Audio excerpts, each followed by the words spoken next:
Good afternoon, everyone. Why don't you take a seat? We're going to go ahead and get started.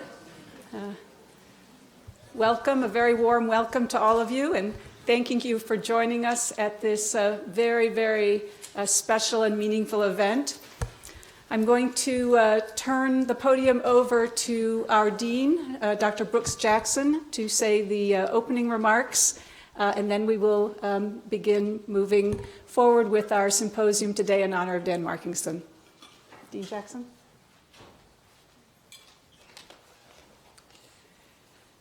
Thank you very much, Sophia, and thank you all for being here today for the first annual Dan Markinson Symposium. This event marks an important step forward for the Department of Psychiatry and for the university as a whole. We need to foster open dialogue, and we need to be willing to challenge ourselves to improve the way we work with patients and their families, particularly in the treatment of mental health. Obviously, the Dan Markinson story is a tragic one, but the only way we can try to prevent issues like this one is by being willing to take a clear-eyed look at what happened, how we should have handled things differently, and what we need to change to prevent these kinds of issues in the future. As an institution, we have made significant progress reforming our processes related to human research participant protections. And we've made a commitment to implement the recommendations of an external review, which identified many areas for improvement in our practices and protocols.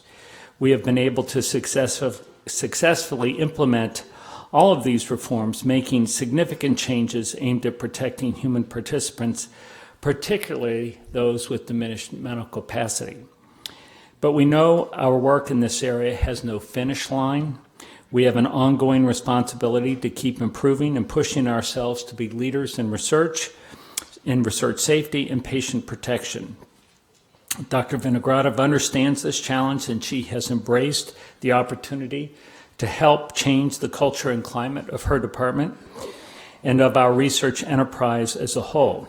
And I want to especially thank Dr. Vinogradov for putting this symposium together and for her efforts to usher in a new era for her department. She has done an excellent job reaching out to those who have been critical of the department and the university, making sure we are listening to what they have to say and taking action to address their concerns. I also want to thank Mary Weiss for agreeing to this event and for letting us name this symposium in honor of her son. And I want to thank Mike Howard, who has been generous with his time and gracious in his willingness to speak with Dr. Vinogradov and with me on numerous occasions to help us determine the best path forward as we try to address clinical research issues. Our health sciences schools are committed to delivering on this important mission, and we train the next generation of health professionals. We conduct groundbreaking research, and we do provide leading-edge care.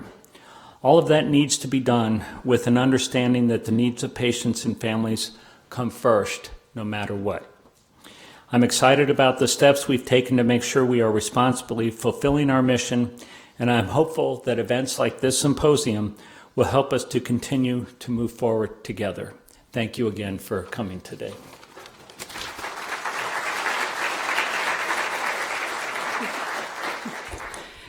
So I realized I was so excited to get things started that I actually forgot to introduce myself. My name is Sophia Vinogradov, and I'm the new department head of psychiatry. I know many of you here in this room, and you have each, in your own ways, contributed to welcoming me. Some of you know that I moved here about 7 months ago from California. This already feels like home, and it's been an amazing 7 months, an amazing journey. So. And in some ways, this is the capstone. This is really kind of something I've been looking forward to being able to implement since the day I arrived, and here we are. So I'm quite excited. I've been thinking a lot about this symposium, and the thoughts that really came into my mind over the last few days are that, and you are all aware of this, we live in a time of incredible divisiveness politically, right? Liberals versus conservatives, Republicans versus Democrats. In this geopolitical scene, Israelis versus Arabs, North Korea versus the rest of the world, the sense of science versus faith. And so it's very easy, the world is becoming so polarized, and it's very easy for us to kind of live with this sense of finger pointing, of blame, of us versus them, of I'm right, you're wrong, you're either in my camp or you're against my camp. It's sort of a culture of blame and self-righteousness, of vindictiveness even, despair at times.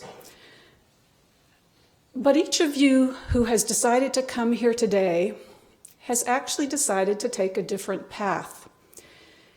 By being here, by coming to this symposium in honor of Dan Markingson, you have been willing to recognize that tragic events happened, that we must learn from them, but you're also choosing to follow a path forward, a path which is going to be one of remembrance, of respectful dialogue, of healing, and of reconciliation. I think what we are doing here today is an incredible gift to ourselves and to our community, and perhaps to our communities larger. We all know that we need more of this in the world. Now, I've never had the honor of knowing Dan Markingson, but I have read about him in these beautiful personal memoirs that his mother, Mary Weiss, wrote about him.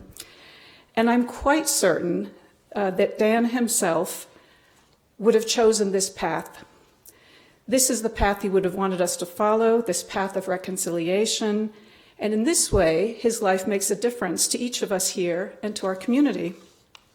As Mary Weiss wrote in her memoirs, this doesn't render Dan's life any less real or his death any less painful, but Dan's life will have made a difference, not just to me, but a difference to a world that missed out on a very unique, loving individual who would have left deep, indelible tracks on the hearts of many. By being here today, we are allowing just that to happen.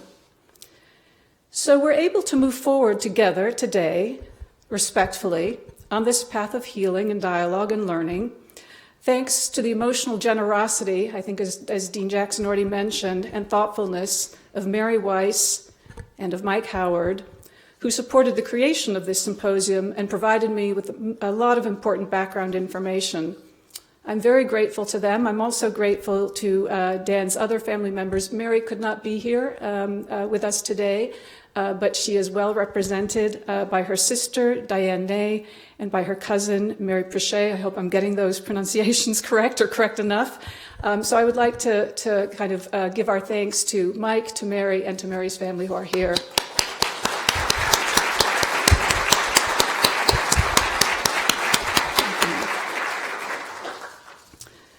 Okay, so here we are. How are we going to take our first steps together in honor of Dan, in honor of his life, and in support of this new path forward? Well, to begin with, we're going to continue to grow and learn and become more informed and thoughtful in how we work with people with mental illness and with their family members, both to meet their treatment needs, which is what we do as clinicians in a department of psychiatry, but also to move forward with performing very important research that will lead to happier and healthier lives for all. That's the focus of today's lecture and today's panel discussion. But secondly, I'm very pleased to announce a new initiative that we're going to be undertaking.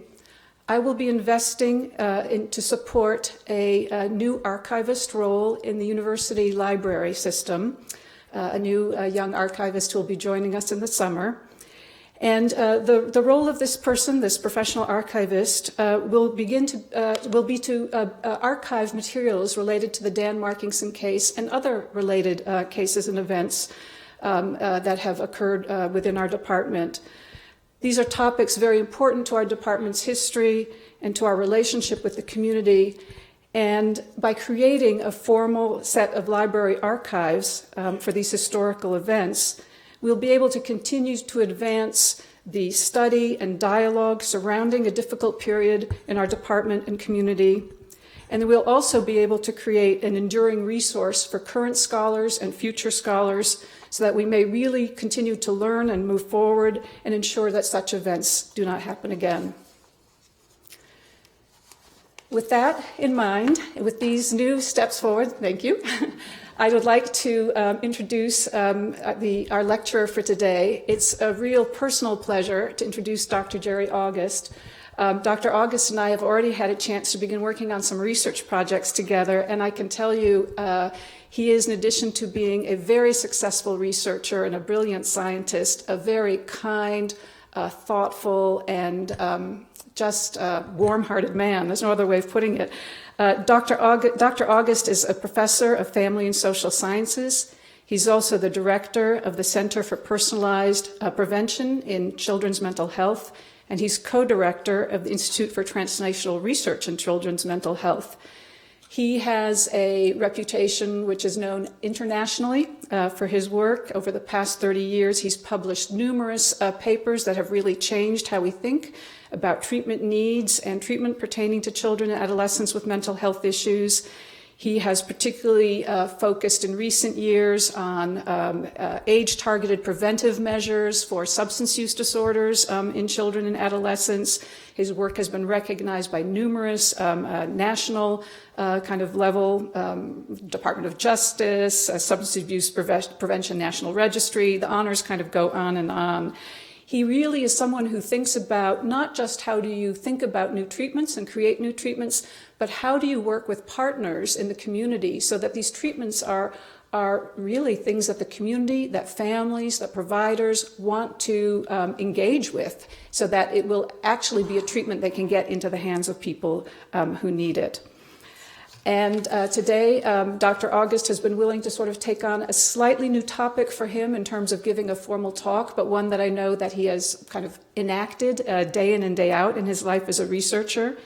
And this is going to be on work, kind of really focusing and teaching us on the issue of families as partners in research, how investigators, communities, and families can work together to engage in research that is rigorous, participatory, and ethical. Please join me in welcoming Dr. August.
Sophia, thank you very much for that generous and flattering introduction. Oh, I'm so proud and honored to be the lead speaker today for this inaugural Dan Markinson Symposium. This is an amazing turnout. And let me say that this impressive outpouring of support is a tribute to Dr. Vinogradov, who in her brief period of leading the Department of Psychiatry has generated a groundswell of energy, enthusiasm, passion, renewed optimism among the faculty, students, trainees, and staff at the Department of Psychiatry, as well as the greater Twin Cities mental health community. This symposium is her inspiration, a time for reconciliation and healing, a time to embrace and to rebuild, a time of enlightenment, and a time to think forwardly. So I'm very enthusiastic about coming here to start to move this. We are gathered today, a number of years removed from the loss of a young man and a member of our civic community, Dan Markingson, who tragically died during a period of time in which he was a participant in a clinical research trial. We seek to understand the circumstances that may have contributed to Dan's untimely death including the research process itself. But more importantly, we seek to bring meaning to his life and death by engaging in an open and honest discourse about how we can better serve the people we care for and the people we studied. My task, our task today, will not be to assign blame or to engage in a heated rhetoric or debate about research ethics. Instead, we choose to follow a more visionary and proactive path, a path that will explore the power of partnerships as a way to improve the quality of care we deliver and the conduct of research we perform. Now, let me say from the outset, I am not a research ethicist. I have not written or published articles on research ethics. I've never been on the IRB. I did stay at the Holiday Inn Express a couple days ago.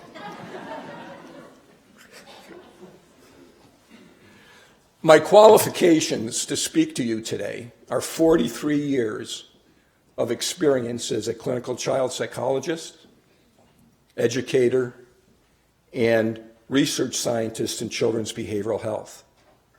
During that time, I have led or co-led close to 50 research projects, many of which involved families and community partners.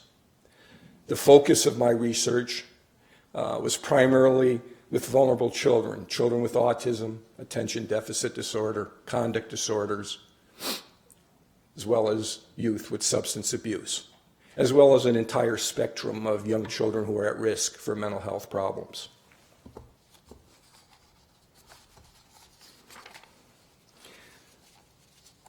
As people from Farmers Insurance like to say, I know a few things because I've seen a few things. Anyway, along my professional journey, I've had many interesting, challenging, and informing experiences. So I'd like to start off with sharing several of those experiences. I call them anecdotes. I'm going to go back in time, way back in time, to my years as a graduate student, my first research study. Bear in mind that during this time, there was no IRB. There were no consent forms. I received no training in responsible conduct of research. That was just not the way it was back in the 1970s. Well, with that said, I had this research project, and I was going to study children and look at the relationship between personality traits and how they learned at school. And my advisor says, I know a principal. Go visit him. He'll allow you to do your research.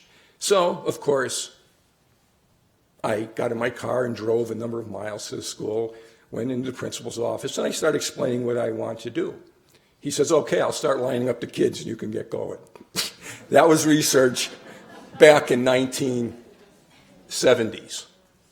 Several years later, I was a postdoctoral fellow at the University of Iowa Hospitals and Clinics.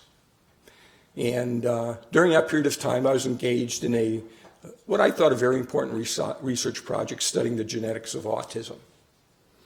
And as part of that study, I needed to interview family members. And genetic research there then was not as it is today with DNA work. It was just doing family interviews and doing pedigree analysis to see if there were any characteristics among family members that would lead you to believe there's a relationship between family members. And once again, there were no IRBs and there were no consent forms.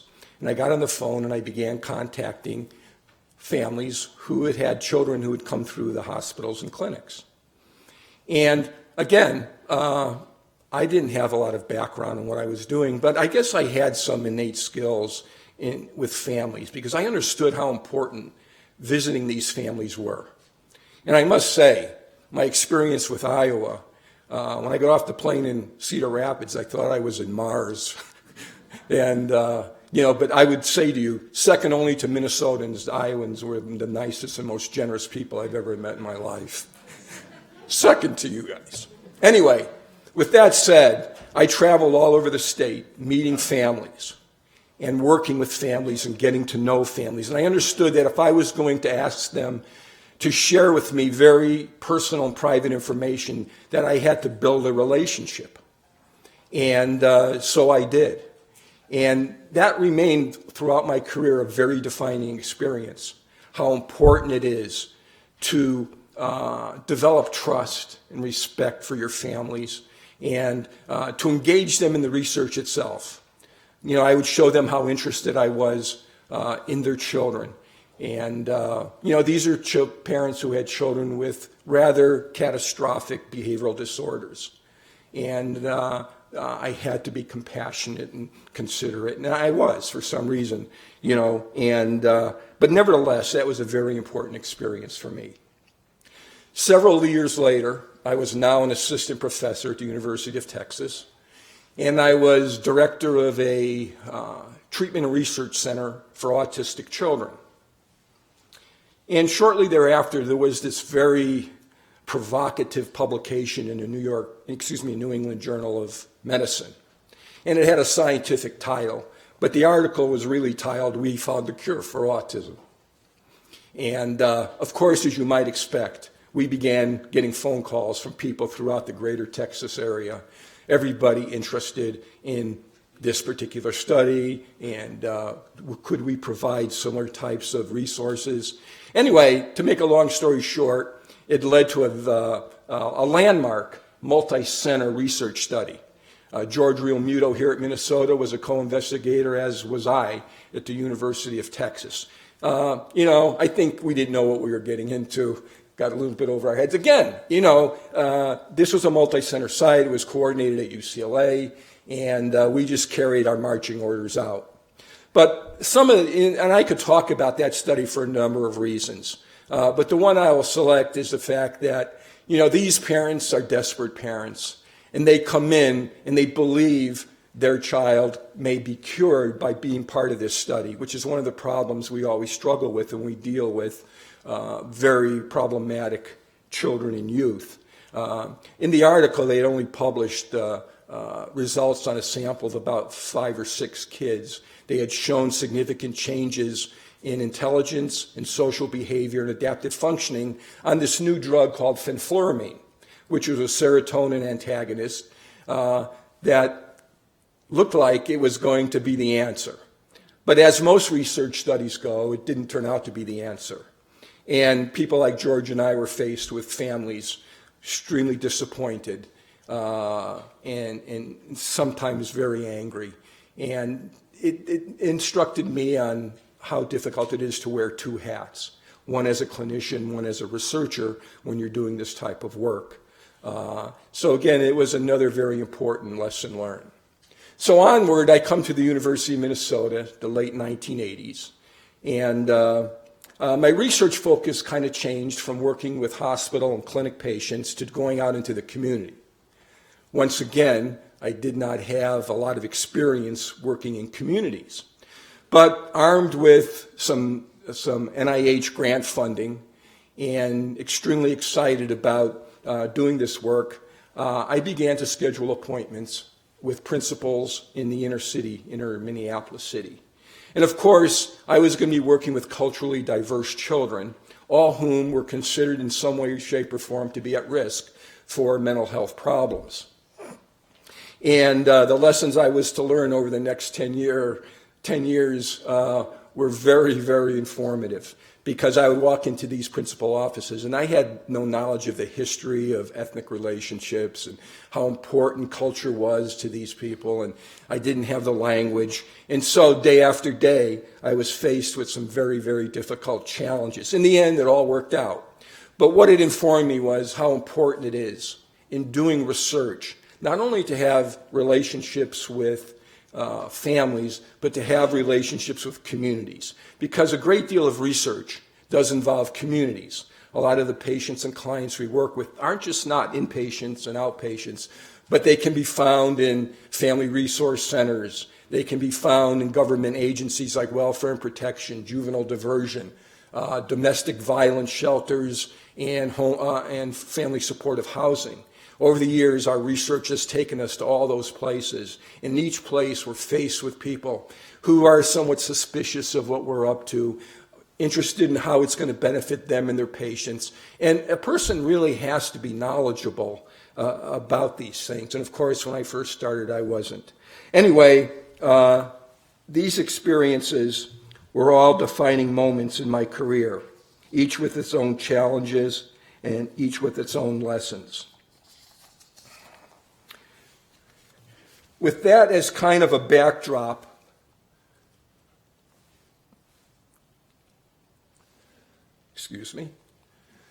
I begin what I consider to be my topic for the day. And as you might have already surmised, it's going to be about partnerships, which I believe are the mortar behind a lot of the research that goes on in mental health.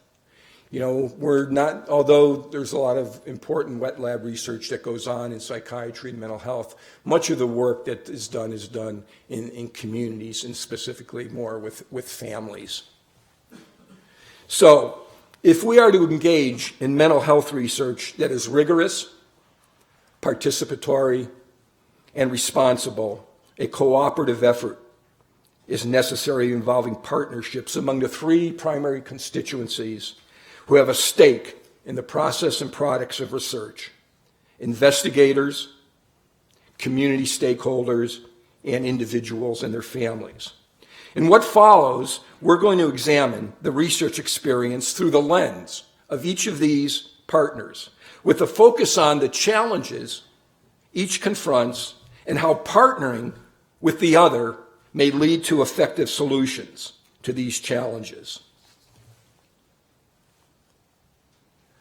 We'll begin with investigators. And I'm going to be brief here because I want to spend the majority of my time on communities and families.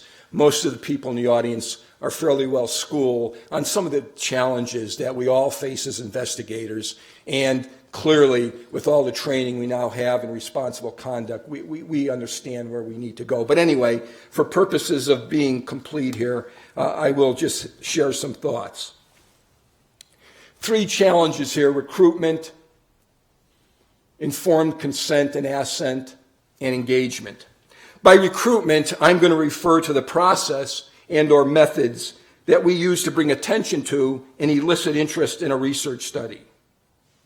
As we all know, for some types of studies, there is considerable pressure to recruit participants, as failure to recruit adequate numbers of participants can jeopardize the successful completion of your work or result in loss of funding. For other studies, failure to recruit can be a lost opportunity to test a potentially important cure or treat a non-responsive patient. Recruitment in mental health can be especially challenging.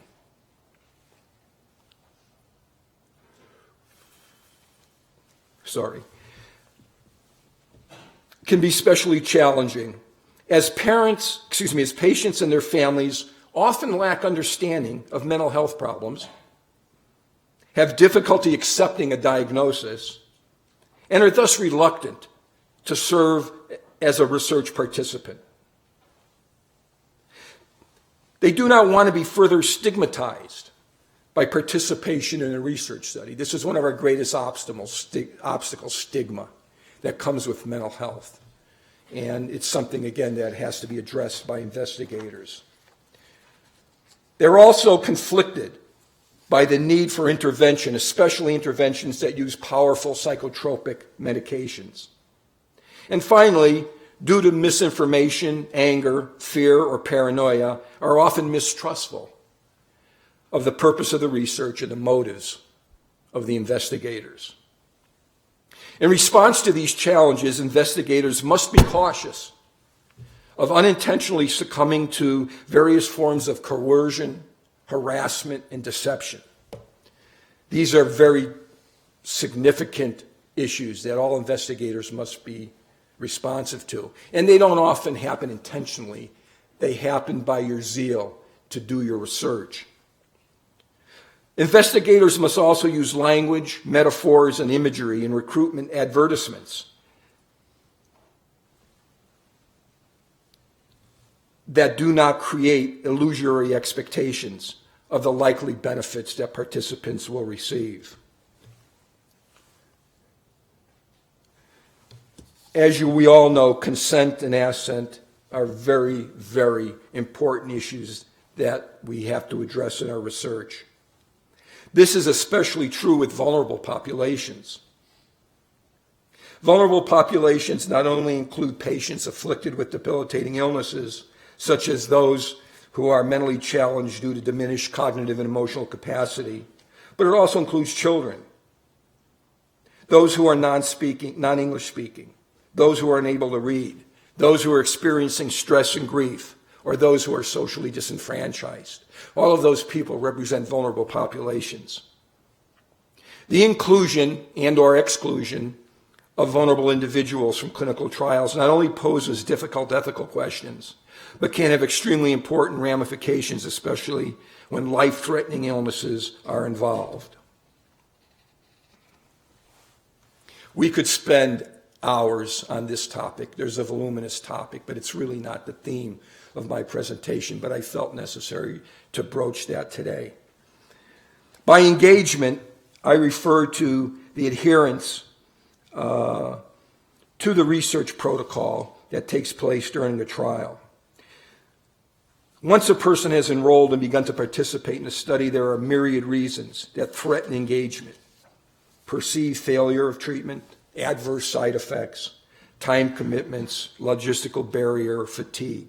In addressing this challenge, conflicts of interest arise when investigators wear two hats, clinician and researcher. What is in the best interest of the patient may not be in the best interest of the research study, or vice versa.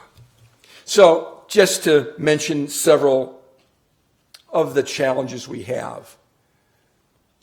On to the solutions.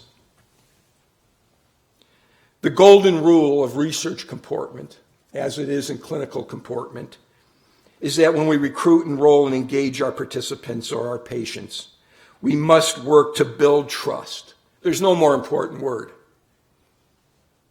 in the work that we do: trust. We must build trust with our clients, patients, research participants, our families, and our community partners. You'll hear this word reiterated several times during my lecture today. We must be transparent when explaining the goals, expectations, intended benefits, and potential risks of the research. Nothing can be concealed. Everything needs to be out front. And we must display compassion, respect, and uphold the dignity of all of our research participants. You know, sometimes researchers kind of lose perspective. And I'm not saying this is necessarily true of people doing clinical research, but anybody. You know, we're so busy, we have so many time demands that we don't take those extra minutes to really build trust and to show genuine compassion. Secondly, although initial contact to participate in a research study should be approved or conducted by the primary investigator, we should designate a person or a team of people other than the primary investigator to direct and oversee recruitment, enrollment, and engagement. Again, this is protection against the conflict of interest that hovers over us all the time.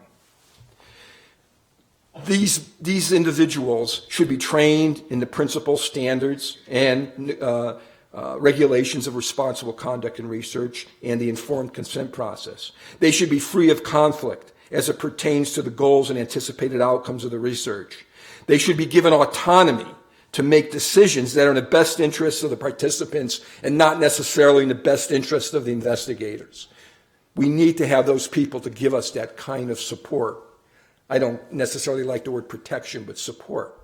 You know, I want to have somebody doing that kind of work who represents the patient's interests and not necessarily mine. Although at times we get frustrated because we're losing potential research subjects that we need.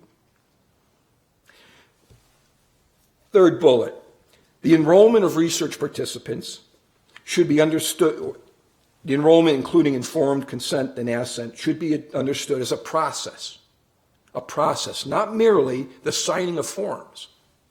A careful process of communication is necessary, one that includes the opportunities for individuals to ask questions and investigators to make assessments of the extent to which a decision about participation is made freely and with understanding.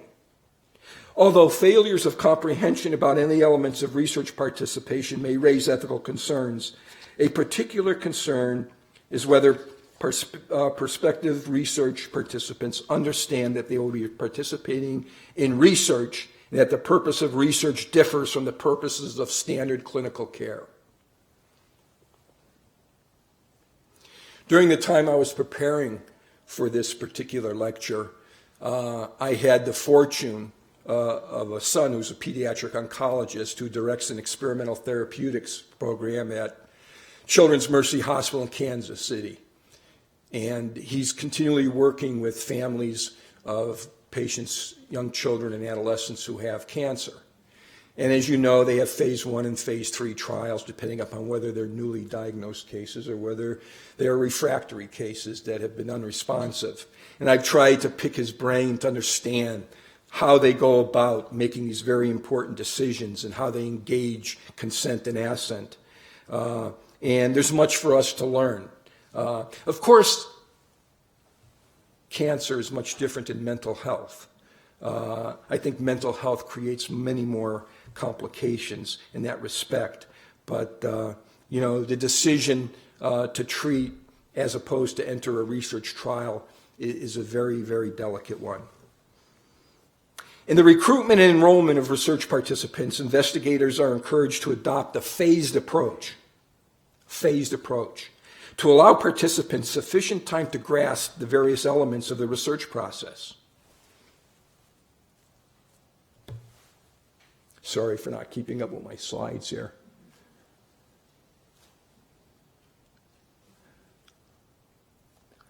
Apologize for that. Okay, here I am. I'm back on track. Why this phase process is going to address these 3 very important questions. Why are they being invited to participate in research? What they will be asked to do as part of research, and how the research may or not benefit them. And I look at this in terms of 4 stages or phases. The first phase is education. So when we talk about recruitment and enrollment in a study, it's a process that we take a person through. I can, even in clinical areas, when I was doing a lot of clinical work, trying to help a parent understand what's going on with their child, the first time they're overwhelmed, they're confused, they can't hear a word you're saying. So to start talking about specifics and research involvement is totally inappropriate in those type of situations. You have to be respectful of where that person is. And my approach was always to try to understand what it would be like for me to be on that couch or in that seat, what I would be going through with a child who's experiencing some rather serious behavioral emotional problems. And I can only imagine what it's like when a physician has to tell a parent your child has leukemia. These are very, very taxing times, but it has to be done in a very, I think, systematic way. And the first phase here is really education. That really doesn't even speak to the research. Does this prospective research participant understand the nature of the illness, including the presenting symptoms, functional impairments, variable course, probabilities of outcomes? Does the research participant understand the various treatment options available, their efficacies, and potential adverse effects? So it's a primer in trying to help the parent, the family, come to understand what we're actually faced with here. Once you feel comfortable with that, then I think you can move on to the second phase, presenting of a research opportunity. Again, getting back to oncology trials, there are wonderful opportunities for families to receive a new targeted chemotherapy or pharmacotherapy, and this becomes almost a standard option for many patients. Does the research participant understand the difference between a standard treatment and a research-based treatment? Sometimes they may be one and the same, but that must be clarified. Does the research participant understand that he or she has a choice to refuse participation in research without prejudice or retribution? Patients' families They can be easily intimidated by their providers, and therefore feel that they may not have any choice. The third stage, explanation of research methods. Does the research participant understand what activities they'll be asked to do as part of the study? Complete questionnaires, participate in interviews, perform laboratory tests. Does the research participant understand randomization? You know, we all understand randomization, but does a ordinary person not involved in research have any idea what really that means? You know, is it a lottery or what's going on here? So a lot of time has to be taken to understand this, because you have to sometimes tell the patient or the family that there are control options in this research study. And of course, nobody wants to be assigned to that. And again, this is participation in a research study. And if you feel uncomfortable with that, you can leave. I remember being part of a research study when all families were invited to come to, I believe it was a community center. They had shown and expressed interest in participating in a research study. And they were told that there were two different treatment conditions. One was a particularly valued program, and the other one was more or less a standard of care that didn't come with a lot of excitement. And they were told, and right in front of them, that we're going to draw out of this particular container what your assignment would be. Okay? And so the draw was done. And for those people who were randomly assigned to the control condition, many of them were never seen again, which again reflects some of the challenges that researchers have to contend with all the time. In clinical trials, many times you have waiting list options where a patient can be a control for several months and then switch to active treatment. But in the type of work I do, where we're doing long-term follow-up studies and patients have to be followed for months or years, you don't have that option. So when a person gets assigned to a control condition, they don't necessarily get the type of treatment they want. And then the last phase of our approach here is a review of the rights of research participants. And this should be done, again, with a lot of time and consideration. Does the research participant understand the procedures for eligibility, protection, confidentiality, potential risks and benefits, mandated reporting of allegations of abuse and neglect, permission to withdraw from the research at any time without discrimination, and access to research staff at any time if they have questions or concerns? We're developing a partnership here, okay? That's what I'm trying to emphasize. Not an indifferent relationship between a subject and a family. I mean, an investigator. This is the seeds toward developing partnerships. And there's a rule of thumb here that we should follow. Set a high bar for informed consent and a low bar for informed dissent. When there's any questions involved, we have to withdraw that person. We err on the side of not exposing them to something when they're ambivalent, indifferent, confused, disoriented, lack competency. Okay, we could have talked for hours on investigators, but I said I wanted to spend the lion's share of my time this afternoon talking about the partnerships we need to have in communities and the partnerships we need to have with families. As I said earlier, much of mental health research is conducted in cooperation with various community systems of care. These community organizations are often viewed as practical resources for research studies. They provide access to research participants. They provide space, time, staff. However, many times we ignore other roles which they need to play. All too often, the community has been neglected as an active and contributing partner. Just as a place to carry out research, they must be a partner. A strong working relationship with a community partner can strengthen a research study, while a poor or damaged relationship can weaken a study, lead to protocol violations, and even sabotage or terminate a study. A number of challenges, once again, must be confronted when working in community settings. Again, thinking of going back to my days meeting with Minneapolis schools and principals, and in future days working with agencies and organizations that serve at-risk families. These are some of the challenges that we often face. Among community members, there often exists a high level of mistrust working with research investigators. In part, this is due to a history of exploitation, abuse of participants, failure to protect client confidentiality, and the unauthorized sharing and publication of data. We can go all the way back to Tuskegee and chronicle episode after episode of where communities have been abused by research. So it doesn't surprise you to learn that there's going to be suspicion and mistrust. Then there's the issue of hit and run research, where researchers receive a funded grant and then search for a community partner to supply research participants and other resources for their project.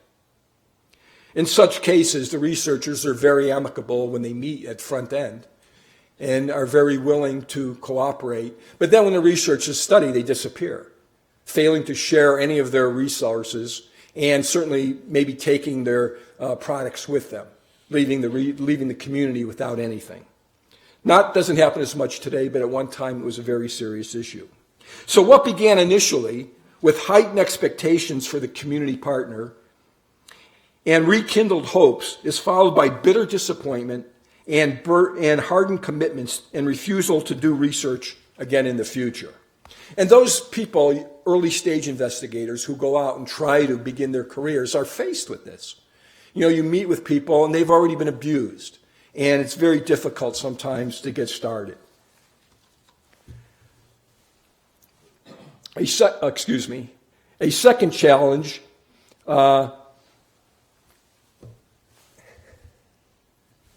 let me see here. I'm missing the second challenge, I believe. Oh, thank you.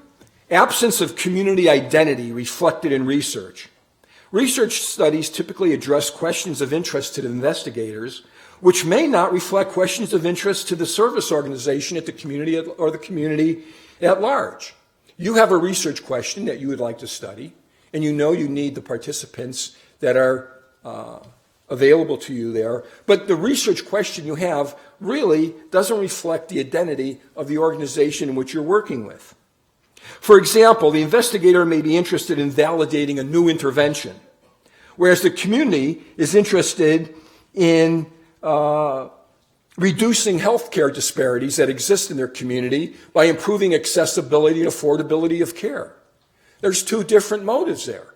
You have an intervention you like to test, and they're struggling with getting their people appropriate medical care and being able to finance that care. That creates serious problems. Also, the culture of the community is often at odds with the culture of research. Service organizations, whether they be schools, care systems, or agencies, struggle with the requisites of research studies. Those of you who have done community research know exactly what I'm speaking about. You have inclusion and exclusion criteria. We don't want patients that have these characteristics. We only want to have these kind of... No, that's not the way it works in a community. They serve an entire population, and you have to understand that you may have to compromise. Randomization, which we also talked about. When you raise that word with community partners, they start getting very nervous.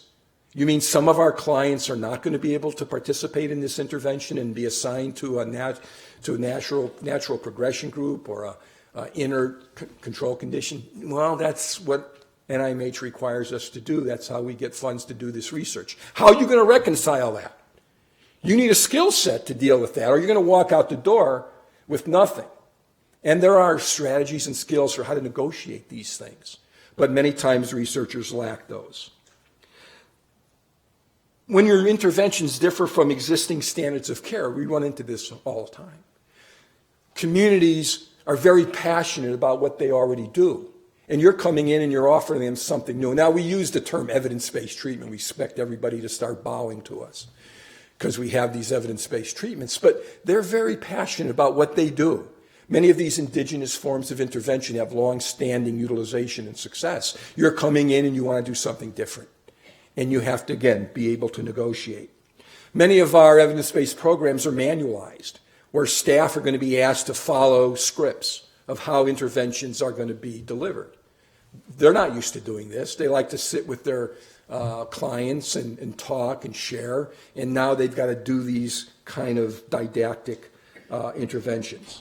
And then there's also staff burden in terms of training time and supervision time. And then there's the issue of cost reimbursements. Who's paying? All right? In the old days, our research grants used to pay for the services that we would provide. In more recent times, grants will pay for research, but they don't often pay for service delivery. So how are we going to do research in the community if we don't have these funds? And you have to be creative and find new ways to make that happen. These are all challenges that go into developing community partnerships. All right, let's turn to some solutions. The prerequisite of a successful investigator-community partnership is collaboration. Okay, you've heard that word over and over and over again, and sometimes it loses its meaning because it's lost. It's a process by which two or more people or organizations work together to realize or achieve a successful outcome. In order for us to create genuine and sustainable collaborations, an ongoing and meaningful partnership must be established from beginning to end. And it must involve joint ownership of the research project. Researchers don't like to give up control. Well, if you're going to be successful, you have to give up control, or you're not going to get your work done. It has to be a compromise. So we're promoting joint ownership and another concept that you're going to hear for the rest of the day, shared decision making. You want cooperation, you're going to have to agree to share in the decision making. You often hear the word buy-in. In order to achieve buy-in in your research, you're going to need to provide ownership opportunities of your research, and we'll talk about what that really means. Here are five, and I don't know that you can see this that well, and I apologize. I'll try to articulate what's being displayed here. But on this particular figure, we have outlined what we call foundational principles of successful collaboration. Each of these principles can be assessed along a continuum, as you see here, with the far right-hand side being defined as the most intensive level of collaboration, while the left side mirrors low levels of collaboration between researchers and mental health stakeholders. And I'll try to go through this quickly. Does somebody have a time for me, please? What? Quarter of? What? Yeah, you know. Okay. We're at the, we're not at the end, but we're getting there. And of course, nothing will be changed. Everything goes on. We may be here to 8 o'clock. No, we'll be done. Number one, negotiation and adoption of shared goals. Priorities may be similar when you first engage in a collaboration, but they may diverge over time. For example, both researchers and community partners would agree that a new evidence-based psychotherapy may provide stronger and more sustained benefits for their clients than the existing standard of care. However, the researcher's primary focus may be simply to replicate the program with high standards of fidelity, while the community provider may be more interested in adapting the program to be compatible with their own service orientation. So you have these kind of divides that take place. Members of this partnership must wrestle with these divergent perspectives in order to negotiate goals that meet each other's needs.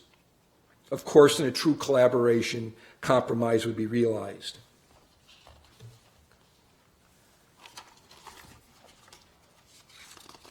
Okay, number two, equitable distribution of power. I've already alluded to this. This is where partners have equal say in decision-making and opportunities to change aspects of the research process. Many experts have voiced concern that unless power is shared, rather than being largely held in the hands of the investigator, the collaboration is nothing but a facade. Researchers and stakeholders can exercise their power in unique ways. Of course, researchers possess proposal writing skills, access to funding, and knowledge of experimental methods. But community members have knowledge of community norms and local culture and provide access to research participants' space and staff. In negotiations related to power, it is important for each partner to articulate at the beginning of the collaboration where compromise is possible from their perspective, and also identify areas that are non-negotiable. We have certainly, in my group, run into community partners who said randomization is non-negotiable. Can't do it. Okay? That's noted up front. We may talk a little bit to try to inform them and persuade them, but of course you respect their point of view. There must be a move toward the right. I'm sorry here. Where power is equally distributed. Mutual respect for the skills and competencies of each collaborative partner. For the sake of time, that's to me very self-obvious. I'm going to move forward. 4, ongoing opportunities for open communication based on commitment to honest exchanges and willingness to raise concerns without blame. I'm going to list a number of skills here that are almost imperative that researchers who work in community settings possess. As I read them, you can think about yourself and where you fall. Listening, use of language that's understandable and respectful. Negotiation, conflict resolution, consensus building, understanding and competency to operate in multicultural contexts, ability to be self-reflective and admit mistakes, capacity to operate with different power structures, and humility. Don't even walk through the door unless you possess those characteristics. And finally, once again, we see trust. There's often concern regarding the researcher's motivation. Why are you doing this research? And whether the researchers are committed to community once the funding is expended. Researchers need to be prepared to achieve credibility with their partners, and therefore must engage in tasks such as attending community events. Show that you're interested in the community. Providing in-service education and training for community staff. Distributing newsletters, offering webinars, must demonstrate your commitment.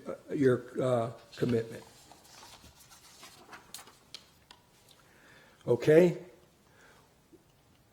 we're going to jump ahead to challenges confronted with families.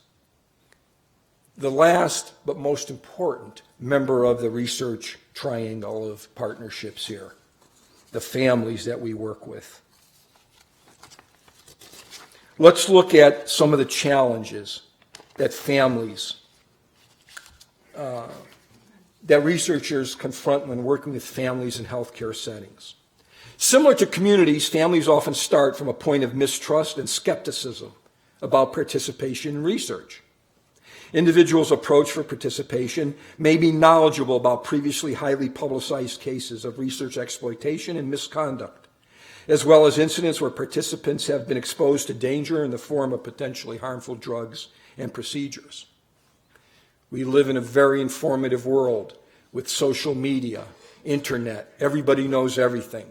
And as we go out into the research world, we have to, of course, understand that people are going to have access to such data. There may also be fear of population profiling, racial discrimination, breach of security, invasion of privacy, such as government access of information. Especially when you're dealing with genetic data.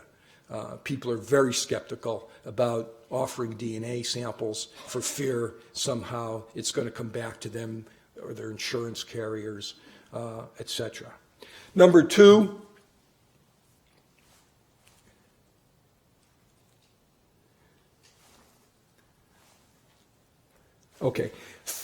families often discern a power differential in relationships with investigators.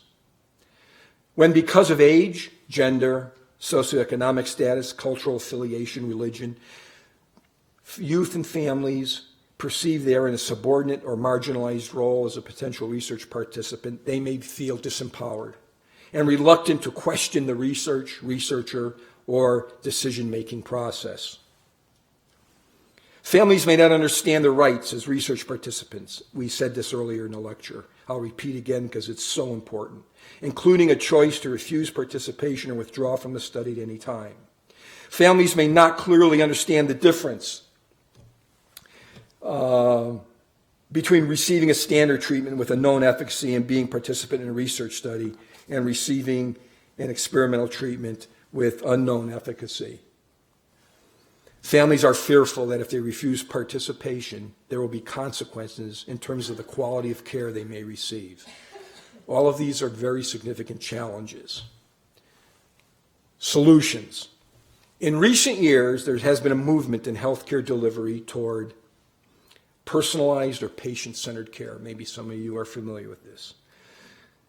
We're very much invested in this at the university, where the biological profiles, as well as the backgrounds, beliefs, values, traditions, and needs and preferences of healthcare clients are factored into clinical decision-making.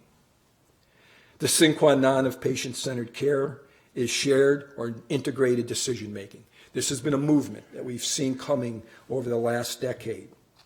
Historically, patients have been treated as passive recipients in decisions about their health care, inadvertently distanced from the administrators who authorize their health care, the payers who finance their health care, and the providers who deliver their health care. The net result is a healthcare environment in which clients and their families are often excluded from important decisions and left in the dark about how their problems are being managed, as well as how to understand and navigate their way through the overwhelming labyrinth of diagnostic information and treatment options available to them. You know, sometimes as a client or a patient myself, I feel the same way. You know, you go into your healthcare setting and you're just overwhelmed with all this test data and information and, you know, how's this going to happen and how is it going to be financed? In 1988, the Picker Institute coined the term patient-centered care to call attention to the need for practitioners and healthcare systems to shift their focus from the disease to the family. The Picker Institute, in partnership with patients and families, identified a number of characteristics of the patient-centered care model and the most indicators of quality and safety constructed from the perspective of the patients themselves. Follow the bullets. Number one, meeting families where they are at the present point in time. Meet your families where they are in their own lives at this point in time. Their beliefs, their values, their expectations, their attributions, their preferences, their motivational cognitions are all critical to their acceptance and engagement in both care and research. Investment. In learning about each family's journey, every family has a unique history that brings them to this point in their lives. The history needs to be factored into decisions about the delivery of their care as well as the suitability for participation in research. Is this some information that you are working with when you talk to your potential research participants? Recognition of cultural and ethnic differences and health literacy in framing questions relevant to a patient's health care. You may not be familiar with the concept of health literacy. It's the degree to which individuals have the capacity to obtain, process, and understand basic healthcare information and services needed to make appropriate healthcare decisions. We're working more and more in a diverse society with people from various cultural persuasions.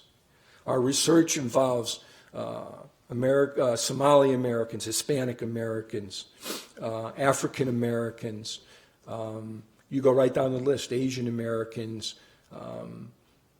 They all come from different backgrounds, and their health literacy is going to vary, and they must be educated. Provision of emotional support and alleviation of fear and anxiety.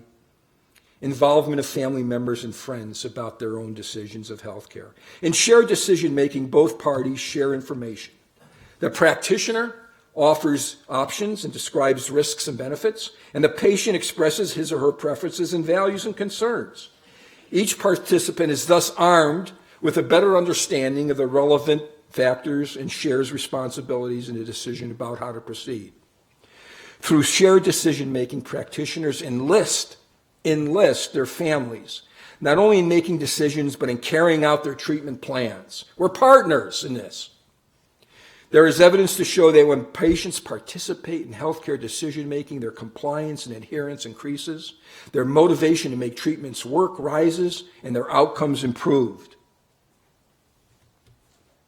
How might shared decision-making translate into research settings? The same principles that guide parent family-centered healthcare can be applied to investigator-family research partnerships. This begins by giving clients and families an active voice in the research process and arming them with information to make informed decisions. And there are various ways in which we do this in our own research. Of course, we're all aware of the important role that focus groups can have. Research studies benefit when the initial focus is to assemble focus groups. These are the consumers themselves participating in an open forum to share their own information to help guide the research investigator in making various decisions. You know, an important research skill that we now teach all our trainees are called qualitative research methods. These precede more formal experimental methods, but help in terms of understanding the population that we're dealing with. Decision aids. What is a decision aid? Well, it's important that for people to participate as shared decision makers, they must understand information in a plain, non-technical language. This often can be facilitated through pamphlets, videos, other communication medium that assists clients to make effective decisions for choosing a specific treatment or participating in a research study. A decision aid might simply lay out various treatment options and inform which type of patients tend to prefer which options, or might make patients or take patients through an algorithm which assesses various beliefs and options and makes automated recommendations based upon data provided by their patient. We're looking for helping patients make informed decisions, not just arbitrary and random decisions. And finally here, cultural contextualization. Investigators should recognize ethnicity, culture, possibly religious affiliation, and gender orientation as individual difference characteristics that should be factored into recruiting, enrolling, and engaging research participants, as should providers when they're delivering clinical care. Indeed, wide cultural differences exist, for example, in engagement and response to standard interventions. So, again, getting the family involved in a very active way to make informed decisions about their research participation in their clinical care. I will close with just several concluding remarks. Number one, without a commitment to scientific advancement and the pursuit of innovation, we cannot move forward as a society. There's a lot of anti-science now marching around. This has to be confronted. Consider where we would be today without discoveries in medicine. The polio vaccine, penicillin, insulin, anesthesia, heart-lung bypass, organ transplant, radiologic imaging, human genome project, just to name a few. Consider where we would be in the mental health field without SSRIs, second-generation antipsychotics, psychostimulants, behavioral modification, cognitive retraining, fMRI, integrated systems of care. Research is the wellspring of scientific discovery. As we consider new policies and regulations and research ethics, let us be careful that we do not raise the bar so high that we demoralize, discourage, and overwhelm or make it impossible for investigators to conduct research. Where will the next discoveries come? Academic researchers frequently are asked to assume administrative responsibilities, teach, train, mentor students, perform clinical and community service, while completing endless hours of documentation. This leaves precious little time to compete for funding, develop and oversee research studies, and publish and disseminate research. This is further challenged by the exponential rise in the number of researchers applying for dwindling amounts of federal funding. So in addition to the very important task of developing new safeguards and policies and training to protect research participants, we also need to explore new academic models to free up time and resources to support investigators to allow them to conduct their research. Increasingly, national institutes, private organizations, and elite academic institutions are adopting the team science model as a replacement for the increasingly unfashionable independent research model. Team science supports investigative collaboration across disciplinary boundaries, using a shared conceptual framework that integrates and transcends disciplinary perspectives. In other words, it's a movement away from siloed academic research. Team science brings together professionals with diverse but complementary backgrounds because that's what cutting research demands. If you're going to be part of the big game, you've got to move to team science. One benefit of team science is that it allows the investigator to go after grand challenges that we face in healthcare today. Second, it creates a division of labor of research so that various members can focus specifically on pieces to which they have competence and investment. And last, team science creates multiple opportunities to reinforce research integrity and oversight, and therefore responsible conduct of research. My last point. The academic motto of the University of Minnesota is driven to discovery. The road on which we drive to discovery is fast and frenetic. Problems are inevitable. The investigators in this audience, and I know many of you, early, middle, and late stage, are dedicated scientists who give much of their professional lives to searching for answers to vexing and formidable questions. The work is time-consuming, labor-intensive, and undertaken without guarantees of any success. Nevertheless, we persevere because this is our life's work, to improve the health and wellspring of our clients and patients. While it is not often publicized or heralded, what is not often publicized and heralded is the pioneering and transformational science that is going on at the University of Minnesota, nor the groundbreaking advances in clinical care. I will close here with a statement taken verbatim from a recent summary statement of a grant proposal of mine that was written by an NIMH reviewer. For those of you who don't know, summary statements are the evaluations researchers receive about whether their proposals have merit for federal funding. One criterion is the research environment in which the principal investigator works.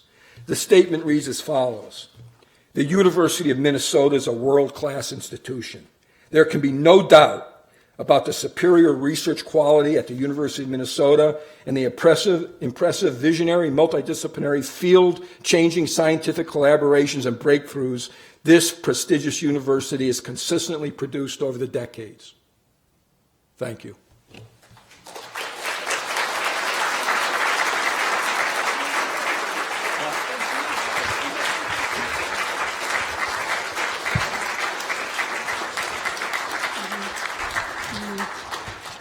Thank you. That was both incredibly inspiring and also you told it like it is. We have time for several questions before we'll move to our panel discussion with family members. So are there any questions from the audience for Dr. August? I had a couple planted somewhere. George, you got to have a question.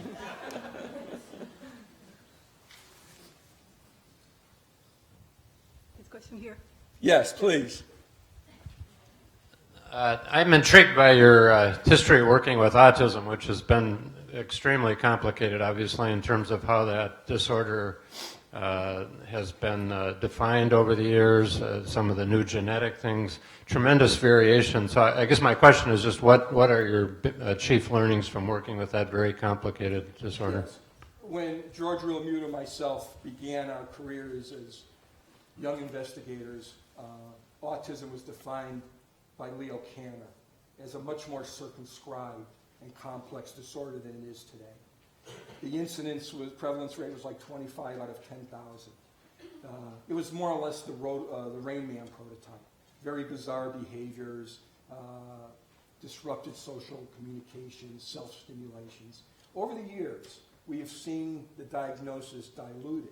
Now, that's not necessarily a bad thing, because what happens when the prevalence increases, there are more services available for everybody. So to some extent, we can say it's come out of the closet. I'm sorry. Yeah, I'm very sorry for that. So the diagnosis has changed. It becomes much more inclusive and includes a spectrum of problems which varies from what we knew as Canarian autism to today, which is just some kind of pervasive developmental disability, which in some respects I think challenges research because the phenotype is so grossly defined, it's hard really to work on. There have been many behavioral interventions over the years that have been used. They've been very effective, not necessarily in curing autism or turning autistic people, so to speak, into independent functioning individuals, but it's giving them an opportunity to do things in their life that they were never able to do before. There's much of the contemporary research is in the genetics of autism. I must say that I was one of the first people back in 1981 to publish a study that did show, using family studies and adoption studies, that autism did have a genetic basis to it, at least when we're talking about the pure form of it. Today, of course, with new DNA analysis, they're beginning really to zero down and finding aspects of autism that reflect this kind of genetic background. Does that have any help to you? Yeah. Okay. Other questions, please? I couldn't have been that clear and convincing. Yeah, hi. Please. So I'm hearing from you that relationships are really, really important. I'm a child psychiatry fellow and in my training, and just wonder if you have any comment on, I think as psychiatrists, we're seen as the prescribers and sometimes not. It takes a long time to sometimes develop relationships. And the systems aren't always set up to help foster those relationships, and I just wondered if you had any comments about that. Yeah, I mean, our health systems continue to be a struggle for many of us. It's very frustrating at times to meet the demands that are imposed upon us. And I know my own family doctor, I asked him why he was retiring, and he said, I'm not practicing the way I was trained to practice. I want to have relationships with my clients. I don't want to have to scoot them out of my office in 15 minutes to see another patient. So there are a lot of challenges there in the delivery system that we have to deal with. And so I share with you your concerns about that. All I can say is we're aware that this is an issue, and more importantly, we're aware of how powerful partnerships and relationships are. And especially for mental health people, because mental health has a long tradition of relationships with clients as opposed to some other subspecialties. So all I can say is whatever opportunity you have, try to build those bridges.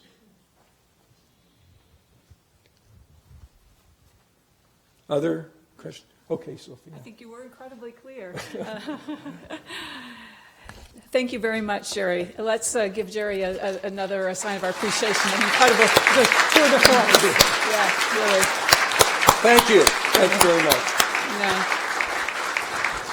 I think it can only really be described as a tour de force for all of us who were able to kind of hear really all of the challenges that are pulled together in one place for investigators and for family members in the community who work with us. But I really appreciated your comment at the end, Jerry, that there is outstanding science going on here, and this is science which is going to drive the field forward and lead to incredible new developments in the field of mental health. And so it is important that we all work together. So I'd like to invite our panelists to come up now. You've got your little cards with your name so people can identify who you are. So please come up and have a seat and bring your name cards with you. What I wanted to do for the second part of the symposium is to, we heard sort of the academic vision, or I should say, set of challenges and solutions, and now I would like to turn to the more personal point of view. We have the great fortune of having some people who've been willing to participate in this symposium who have various forms of personal experience with the mental health system of care, with loved ones having mental health issues, with aspects of being involved in the university. And what I think I will do is first just ask each panelist just to briefly introduce who they are and just like one sentence about their background. And then I have some questions prepared that I'm going to ask the panelists to address. And then we will open it up to questions from the audience. So if you don't mind. Now, Yeah. by background, do you mean our personal background or the background of our family member? I'll leave it up to you, to whatever you think is sort of most relevant to what you will want to talk about here My today. family member, I think. Yeah. My name is Michelle Gran. My son, Nick, was diagnosed 5 years ago with schizoaffective disorder and is currently being treated at the First Episode Psychosis Program here on campus. My name is Beatrice Officer. I am a consumer of a mental health system. I also have a 22-year-old daughter who has a diagnosis of bipolar, and I also have a son who is 17 who has a diagnosis of pervasive developmental disorder. My name is Mike Howard, and I'm a close friend of Mary Weiss, who was the mother of Dan Markingson, and kind of been involved with this for over 14 years, so I guess that's my experience. My name is Kathy Allen. I have a son who's 28 and has a diagnosis of schizophrenia and autism, and he's been involved at the University of Minnesota with his care here since 2006, and we've been active in the First Episode program and a previous family-oriented program. Good afternoon. My name is Grace Gorange, and I am the mother of a 36-year-old young man, well, not so young anymore, diagnosed with schizophrenia 10 years ago. So he was later than most young men diagnosed at a later age, and he had completed college. I would characterize, I don't even like to use the word schizophrenia anymore because of the continuum of signs and symptoms and behaviors, but I would say he's in the recovery right now. I never thought it was possible, but that's where we're at as a family. I'm Mindy Greiling, and I have a 39-year-old son with schizoaffective disorder, and I was lucky when he was diagnosed to be serving in the Minnesota House of Representatives, so I had a perfect forum for advocacy, and I worked with Mary Weiss on her legislation when she came to the legislature, so that was a good thing to do too. I'm glad for this forum. Great. Well, thank you all for your willingness to participate. My first set of questions for you is how can we heard from Jerry about sort of the kind of the investigator side. Now I'd like to hear from the family side and the consumer side. How can family members best play a key role in supporting mental health treatment and mental health research at the university? And what are some of the challenges that family members face in this process? And we can go in order, or whoever has an idea at the top of their mind can just jump right in. Right. Well, I'm sure it's no news to anybody here, but I think that the HIPAA laws have really set us back. Families want to be involved usually, and that the implementation of that legislation has just been horrendous. I think there's a lot of providers who use that as a way to not have to spend too much time with people like us. And then there's others who are frustrated by it as well. But I know my son is, because he's the age that he is, he's on medical assistance, and it's quite clear that the benefit set does not include family involvement like it does with children's mental health. And that whole dynamic of money, time, and then we can't talk to you because your son didn't sign a release. You know, I just want to say our son actually always signs a release, unless he's really, really paranoid, in which case he has delusions about his family. But when he gets a little better, he signs the releases. But we, a family where our son does sign the releases, still suffer from that mentality. Everyone assumes they can't talk to us because they assume he hasn't signed a release, even when he has or hasn't been offered one. Has that been the experience of others? Yeah. Yes. I think for me, one of the things that I had to do, and I learned this with my daughter who had other diagnoses, depression, anxiety, and I ended up having to get guardianship. So because she has some cognitive, both of my children have cognitive limitations, and understanding the language, like Dr. August said, I think is very detrimental to their care and their recovery and their treatment. And so, and I recently just got my son's, he's going to be 18 next month, so I already have his guardianship. Because even though you sign a release of information, they feel like they're still limited in what they can share. I'm in the office with them because of that, the guardianship. I need to be a part of their care team. Yeah, yeah. Mike? Well, excuse me. Speaking just from the Markinson case with experience over all these years, I guess I've come to the conclusion that no family is an island. And at times, I think that's what happened previously here.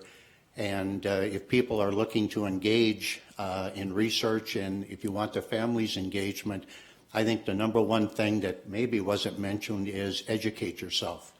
Learn about that illness, learn about the side effects, what the symptoms are, and surround yourself with incredible help. And I'm going to take just a few minutes. It hasn't been mentioned yet, but Mary Weiss wanted to thank Sophia for this. And both Mary Weiss and myself wouldn't even be here if it wasn't for Professors Carl Elliott and Lee Turner from the university here, Nikki Jerry, a psychiatric nurse, and Governor Arnie Carlson. Without their help and support, this would never have happened. So thank you very much. Great, thanks, Mike. Yeah. Any other comments from family members? And so again, I'm really interested in how, obviously, maybe this is self-evident, how you can play the key role in supporting treatment and research, but also the challenges that you're facing. We've heard about sort of the HIPAA and the release of information. Others challenges? Well, the only thing I can say about that is I always think of myself as my son's champion and coach. And we always talk about advocacy for our kids, but I think it's really important that we keep our own, I don't want to say egos, our own perceptions of ourselves in check when we go and talk with clinicians, because I think Mindy pointed this out. There's this tendency for us to be classified maybe a little bit as interfering in the treatment, and if this is truly to be a partnership, I think it's incumbent on us too to be assertive, and maybe some of us aren't used to being that. It's absolutely necessary to start that conversation sometimes with the clinicians that might, under circumstances, not be inclined to or feel comfortable starting that. I wanted to mention that one thing that's important to us is that my son has always wanted me in the appointments with him. And so it was really important because, especially for the first 5 years, he would never remember what his episodes were. When he would have an episode, he wouldn't remember anything.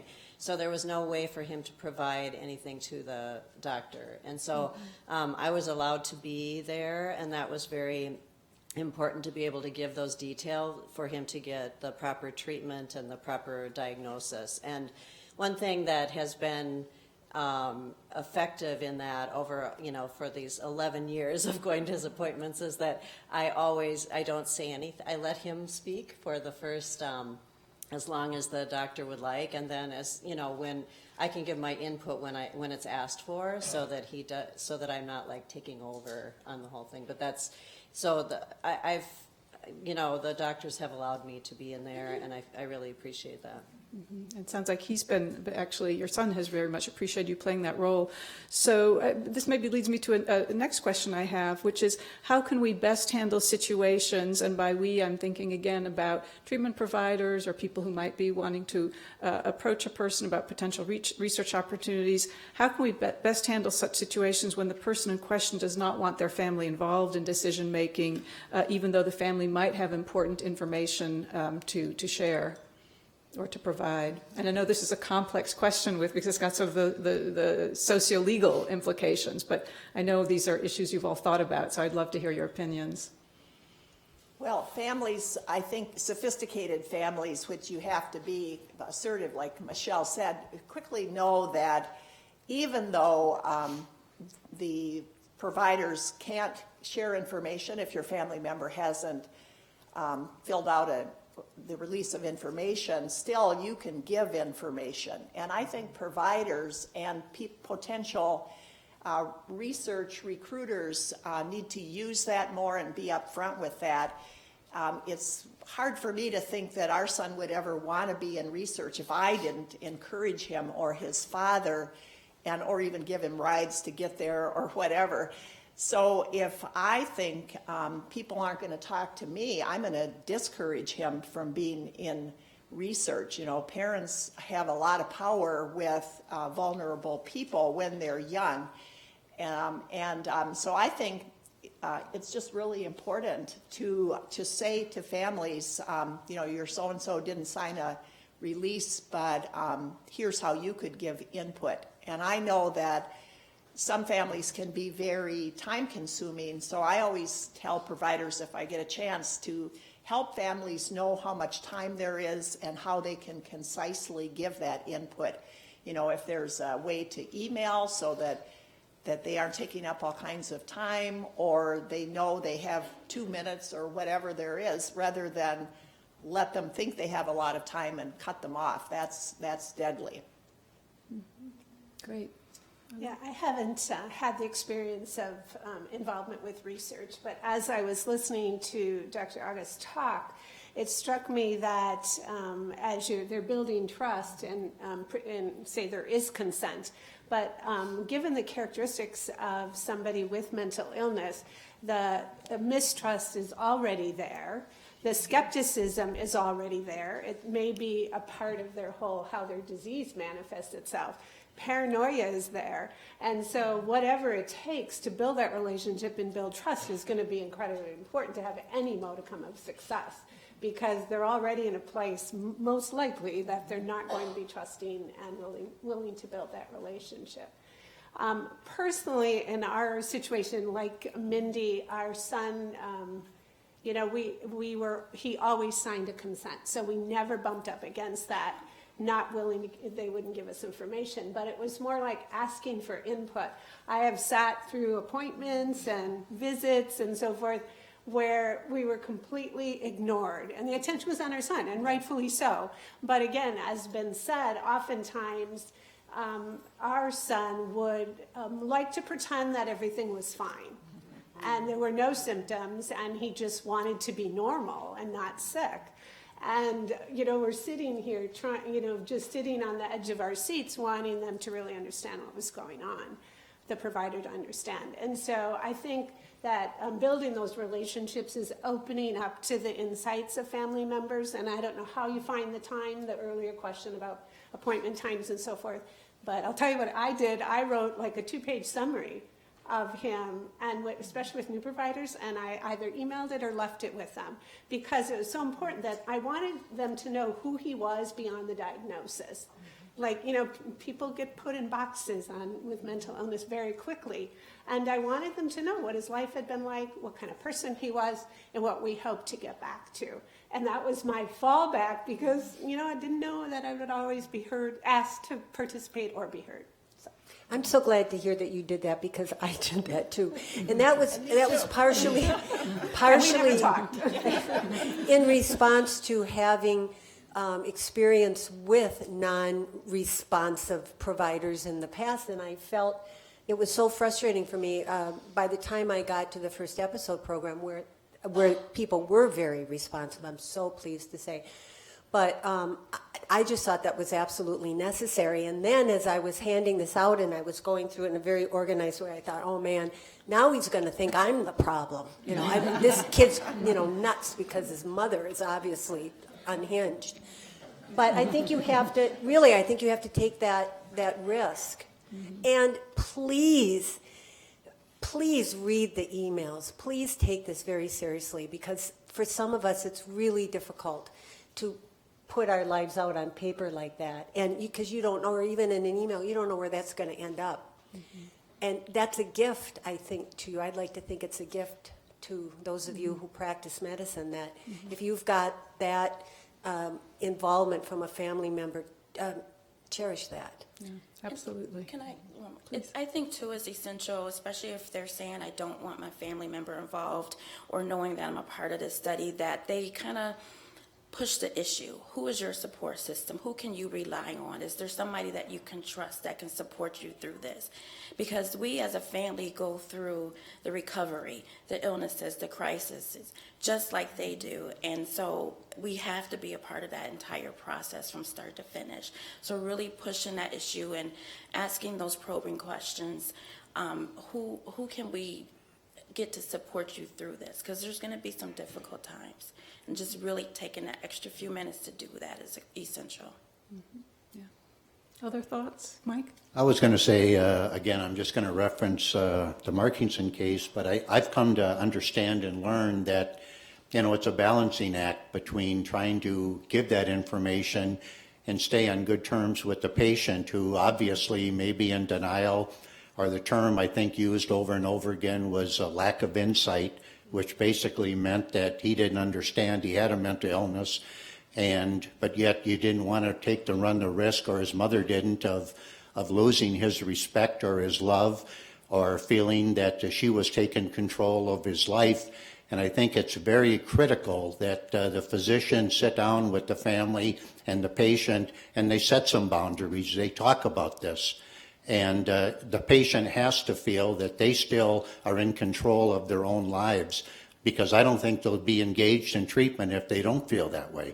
Mm-hmm. To me, that is critical. So I hopefully that that is always continued here, or at least will start now. So yeah, I think that's very well put. I saw other people on the panel nodding. Other thoughts or comments, or share similar experiences?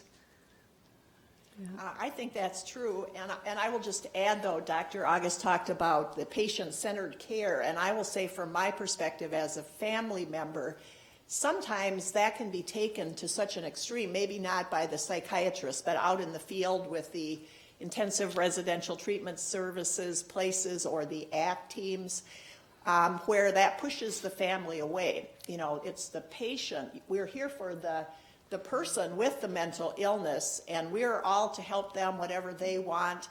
And if that is taken to an extreme, it can get to the point where family involvement is not as welcome, especially, as Mike said, if it's differing from what the person with the mental illness has to say, especially when they're delusional. Mm-hmm. Yeah.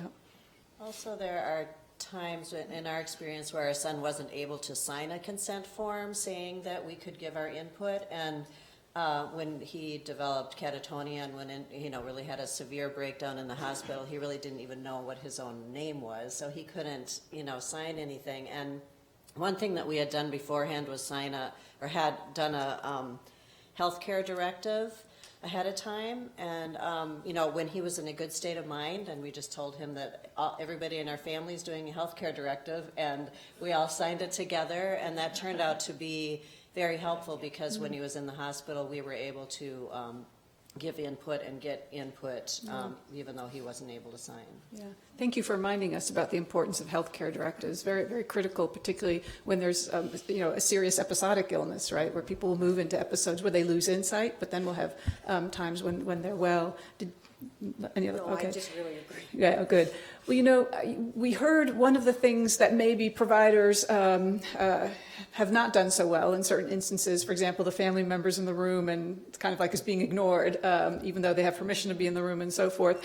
Other common mistakes that treatment providers and researchers make that any of you have had experience with when interacting with family members, and likewise, given perhaps some of those observations, what suggestions would you have to us in terms of training the next generation of treatment providers and researchers?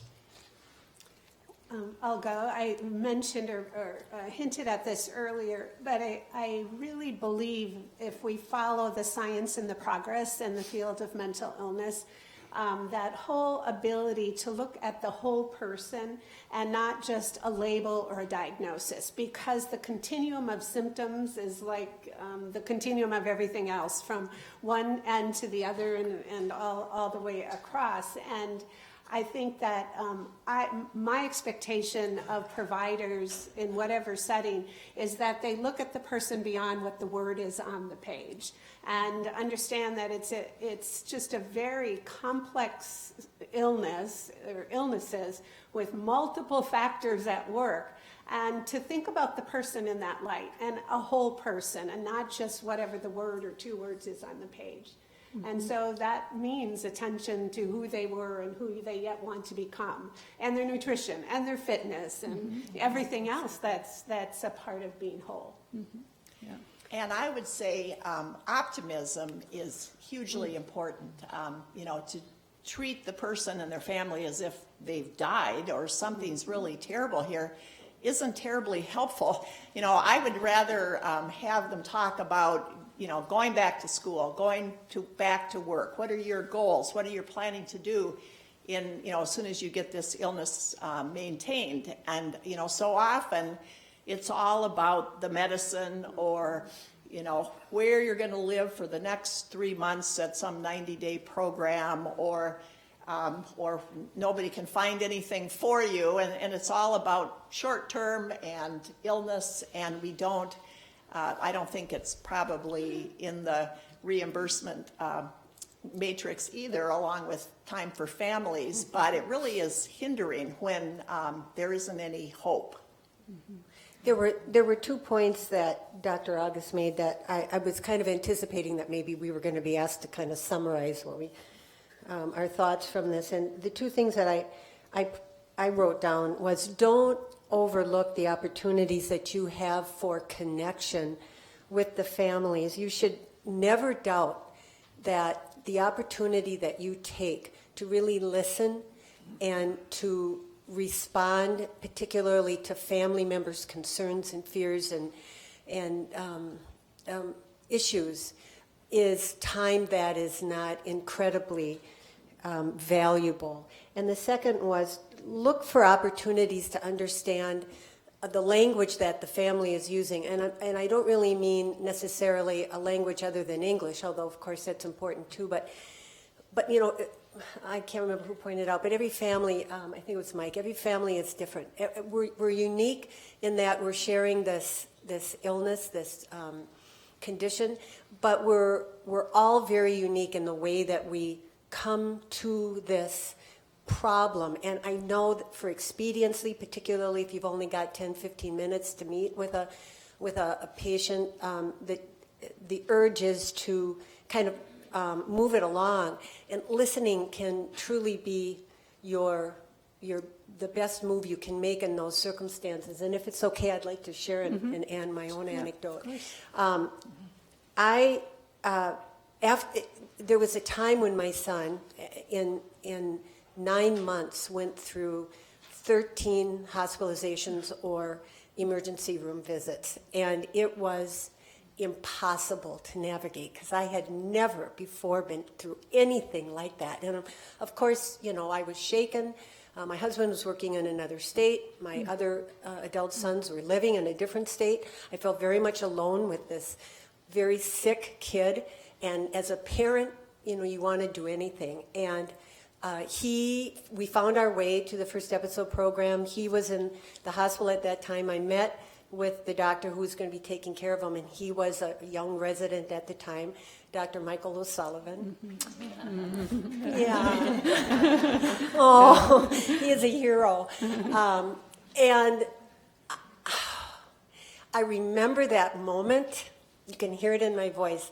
I remember that moment sitting in that office, and he was sitting across from me, and I was pouring out all my fears and the trauma and the concerns, and I was saying, he's such a smart kid, he's such a good kid, why is this happening, and what are we going to do? And he let me talk, and then he said, your son can get better. Mm-hmm. I couldn't imagine how that was going to be possible. And my first inclination was to say, don't you lie to me. Because I wanted so badly to have hope. Yeah. And I couldn't see anything hopeful at all in that circumstance. And at that moment, it felt like a warm blanket had been put around my shoulders. And I could feel myself relaxing, and I wasn't shivering anymore. And it was so profound.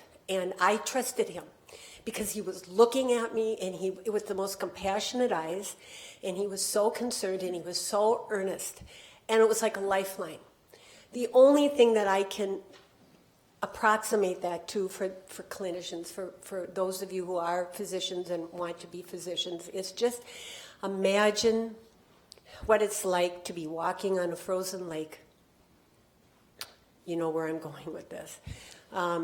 You're walking on a frozen lake, and it's a beautiful day, and everything is going well, your life is good, and without warning, you feel yourself falling, the ice breaks underneath you, and you feel yourself falling into this icy cold water, and you're up to your waist.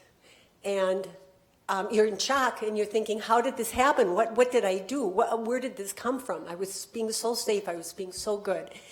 And you look at the shore, and you can see that it's, you can get there, and it's only a few feet away. And as you're trying to sort this out, somebody comes, a neighbor, somebody on the street, whatever, comes and takes off her jacket and puts it around you.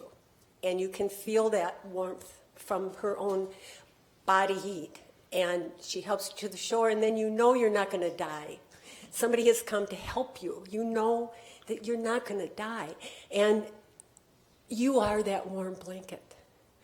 You need to be that warm blanket, because we can navigate this once we have that reassurance, once we have that.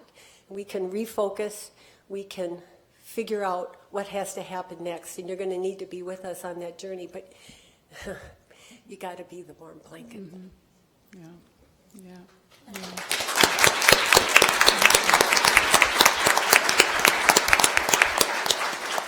Can I just add one thing? Yes, please. One of the things that I want to say, being an African American, stigma is, for lack of better words, rampant in our community. There's a lot of denial.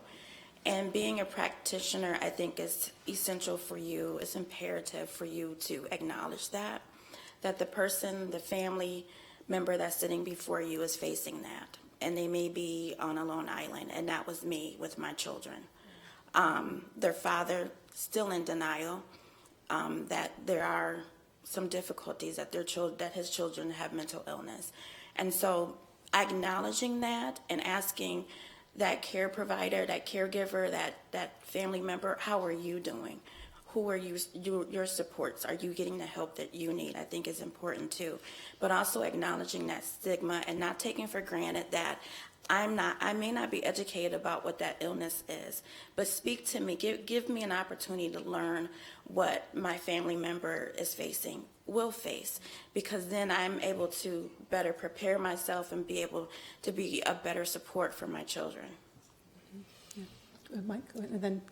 Just my thoughts on this topic here when it came up, and I wrote this down. Individuals with mental illness still have an identity, and they still have a voice. And, potential clinicians and psychiatrists, I would encourage you to basically have some open and honest conversations with these patients, ask how they're feeling, what they're struggling with, and what they would actually like from you. Maybe not just always telling them what they need, but ask and receive. It should be, as the other gentleman brought out, it's communication. And I think so many times that's missing. And communication is a two-way street. If you work together to set realistic expectations, plan the steps for those expectations, and then as a treating physician, recognize and praise that patient for their strengths and their progress on those expectations. And I think that would go a long way toward engaging that patient to accept the treatment, and I think we'd have some better outcomes. Mike, I have a position for you in our clinic. I'm only half kidding. Please. I wanted to add, what Michelle was describing. Also, we have had that experience by being involved in the First Episode program and being involved. Michelle actually started a caregiver support group. And, like you were mentioning too, that we, as parents, we need to take care of ourselves to be able to help our own children. And I think it's important for the clinic, the psychiatrist, the doctor, to really, encourage and know about those resources and encourage people to be involved, to get involved with that kind of a group, because that's the only way that, we have survived this. And there's several people in the audience that we're together, so when something's going on with our child, we text each other, we call each other, we get together, we support each other, and that's how we can move forward, and we get ideas from each other as well. And I think something that happened recently with my son is still, seeing the psychiatrist at the U of M, and he sees residents, so that switches every year.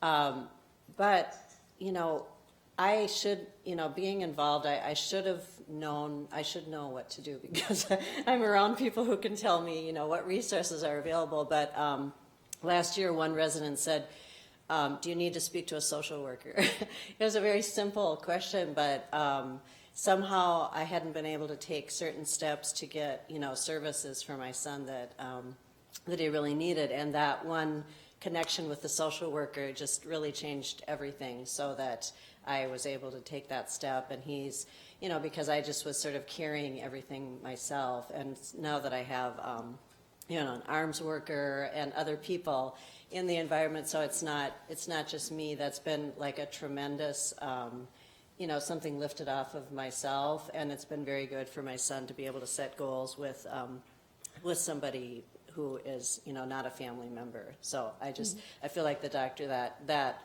doctor who said that, that resident just that was really so great.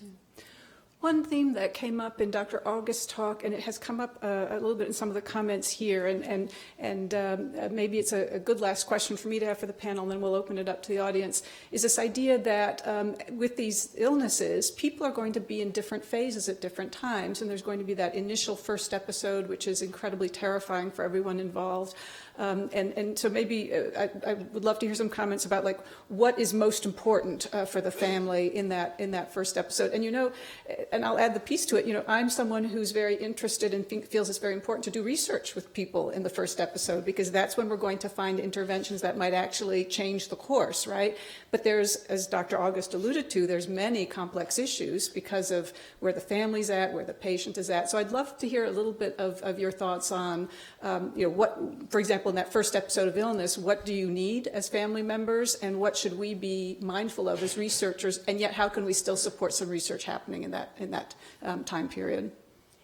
For me, and I'm ahead of the first episode program. I was one of the parents who went over to Dr. Schultz when he was head of the department and complained about how, the lack of things. And so I'm glad to hear I know about the first episode program, and I've been to one of their meetings that Michelle invited me to. And so that's such a huge improvement, because that wasn't there for our son, who's 39 and was diagnosed when he was 21. But I think I would underscore what others said, the value of other parents, because doctors and social workers or nobody has enough time to talk to a first episode parent. It has to be other parents who, take the time. And so I think that is actually the best thing you can do is, refer people on to talk to others. And I think that the first episode also is the most fruitful time to have to participate in research, or shortly thereafter, because our son now is, on a fragile, he's tried every drug, and he's finally on Haldol because nothing else really works for him for an antipsychotic. So I would never advise, and I don't think he would want to be in research, because he's been through all the second generation meds, and because of going on and off of them so much, they don't work anymore. So the first episode people, he actually volunteered. Our whole family was part of research at the VA hospital. It wasn't a drug study, but our daughter came back from Washington, D.C., and my husband and I took time off of work, and Jim was in it, and we enjoyed it because we thought we were helping. But the drug study, he volunteered for one at the National Institute of Mental Health, and he was actually turned down due to something in his record that he had some issue with a recent suicide, so they said he couldn't be in it. But he wanted to. So I think those early people are, the best recruits, and they haven't tried all the meds, so they maybe are willing to try a bunch of them to help out at the same time. Other thoughts? Yeah. Yeah, my son Nick is a very enthusiastic participant in the research. I think he's very socially conscious minded, and so he sees his role as helping, paying it forward, because he wouldn't have had the treatment options and the success that he's had were it not for the early research. But also the money helps. Let's put it out there. Yeah. Other thoughts, Mike? Actually, when you first presented that question, I thought about it quite a bit, and I wrote this down. I kind of called it a flurry of emotions for the family, and it's entirely normal for anybody, for any of those families, to experience a flurry of emotions when that loved one is diagnosed with a serious mental illness. Guilt, shame, disbelief, fear, anger, they're all common reactions, and if you think you're not going to experience that, you're out of touch with reality, because you should and would. Acceptance takes time. Both for the diagnosed patient and especially for the family members or their friends. And that acceptance happens at a different pace for everyone. And you have to keep telling yourself to be patient. Be patient with yourself and be patient with that ill person or ill friend or ill family member. But I think one of the most important things you can do, to support a family member is to, like I mentioned earlier, educate yourself. The more you learn about what to expect, the easier it is for you to provide the right kind of support. And that's only from a lot of years of trying to think what's the right way to do it and finding out that was probably the wrong way, but you only learn by experience.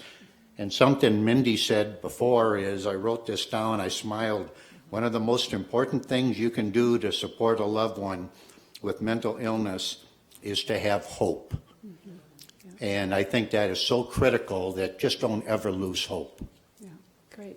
I think that's a wonderful segue into inviting the audience to see if there's any questions that people would like to ask of our panelists. And we've got, I think, Leslie and Dan. I've got the light in my eyes. I can't see up here, so. Oh.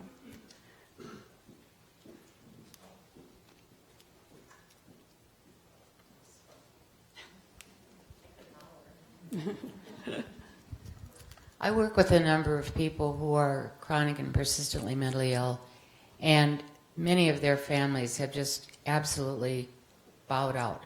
They have nothing to do with the client, and I'm just wondering if you have any comments or suggestions of what clinicians can do, because the families just will not have refused to have any contact.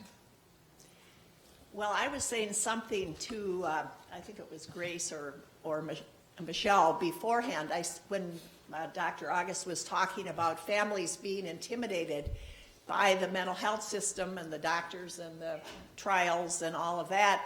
I said, we are the survivors, so we're probably not the right ones up here to have succumbed to that. But I see that too, and I suffer from that, even though I am involved, because I have an older son, and everywhere, he's 39, and everywhere I go now, they assume that none of the other families want to be involved. So they don't have family programs, even with the MA benefit set not including family involvement, they also just plain assume if they did have anything that no one would come. And I maintain, and I always say when I go, and there's 2 or 3 others of us there, that this is learned behavior. We learned not to come because of how we were treated. Yeah, yeah. I would add to that. Again, we've talked about first episode, and our son was just so sick, so psychotic for 2 years. And we are blessed with resources and a huge extended family and friends who really supported us. It was hell those first 2 years.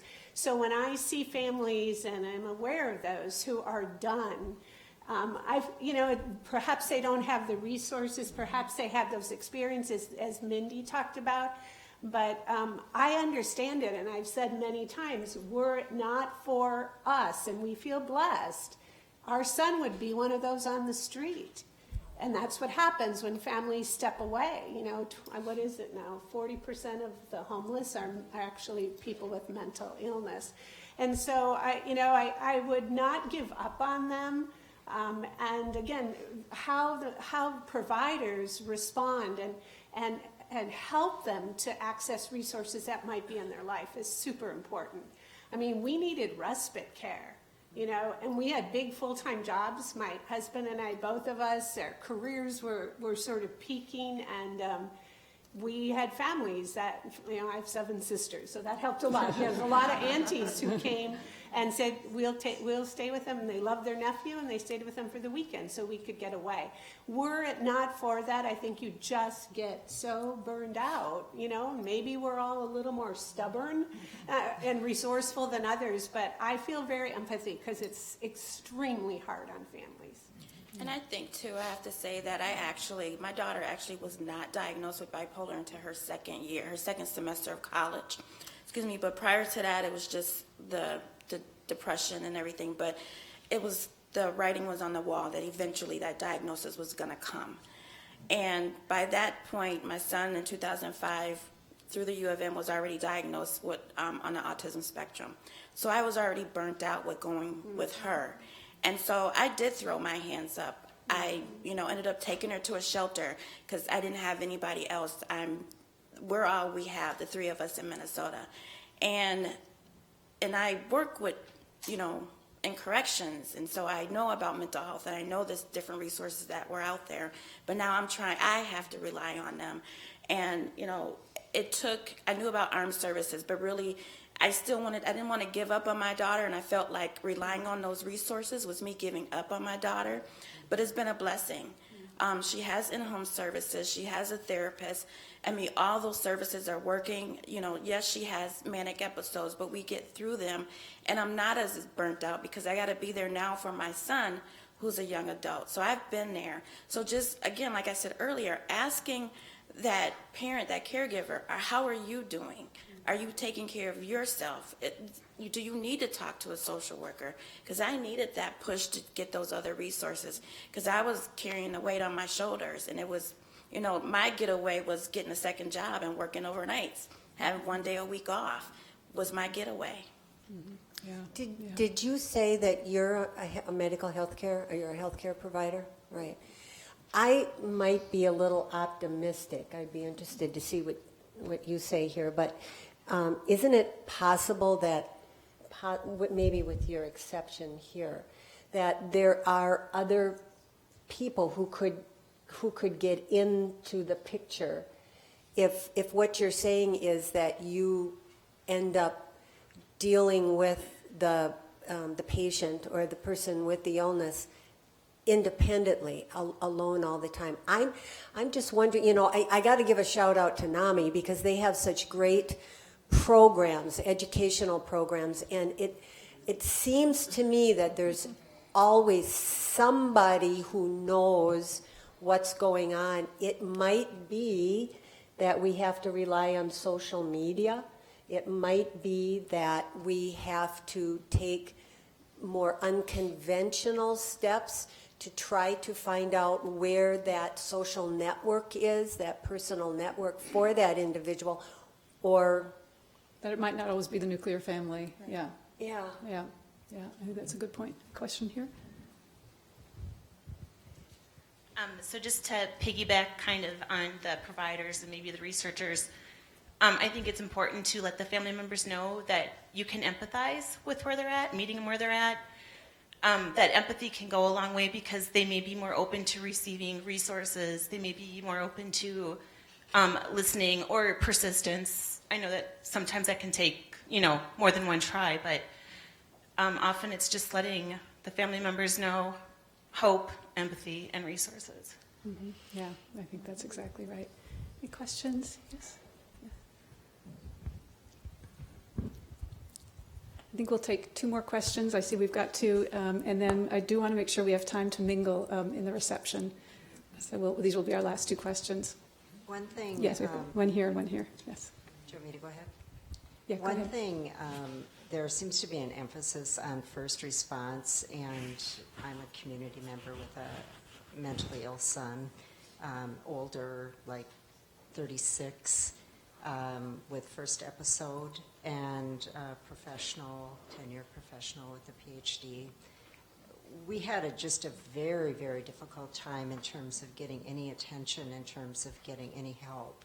It was probably 18 months with 10 or so hospitalizations, and because of his level of functioning, we couldn't get anywhere. And I don't know if anyone can address that or what may be going on in those kinds of situations. Mm-hmm. I think that's where the family members' input is essential. My son learned to compensate for his limitations. His dyslexia, he couldn't read, his social, all those pieces. He's learned to compensate. You look at him, there's nothing wrong with him. Very social. And how that perception can be misperceived. Like, there's nothing wrong. Why are you here? What's going on? And it's that squeaky wheel. It's about, look, this is what he's experiencing. We may not be in crisis right now, but we just were a couple hours ago. We just were a few days ago. And this is what's going on. And I need you to listen to me. I need you to let me know, to hear what's been happening and what my son or whoever may be experiencing. That's where that input is so essential. Mm-hmm. And I can just say as a side note that certainly improving access to mental health services is something that I know it's actually it's becoming sort of a national issue, but certainly here locally at the university, it's something that this department is very focused on and dedicated to in the coming years. We had one more question here. Yes. I was just going to make a comment. You talked about labeling and stigmatization. I work in the field of obesity research, and we stopped using the language we always used, which was the obese patient. Instead, we use patient-first language. We say the patient with obesity or the patient with diabetes. Mm-hmm. I would encourage the use of patient-first language in this area as well, for the professionals and the patients. Yep. Yep. That was my very first piece of legislation, was making the reviser go through every statute in the state and do that. Yeah, great.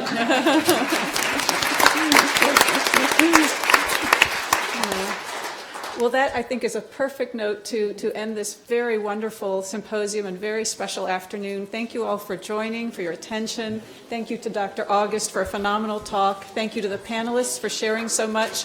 And please come and mingle with us.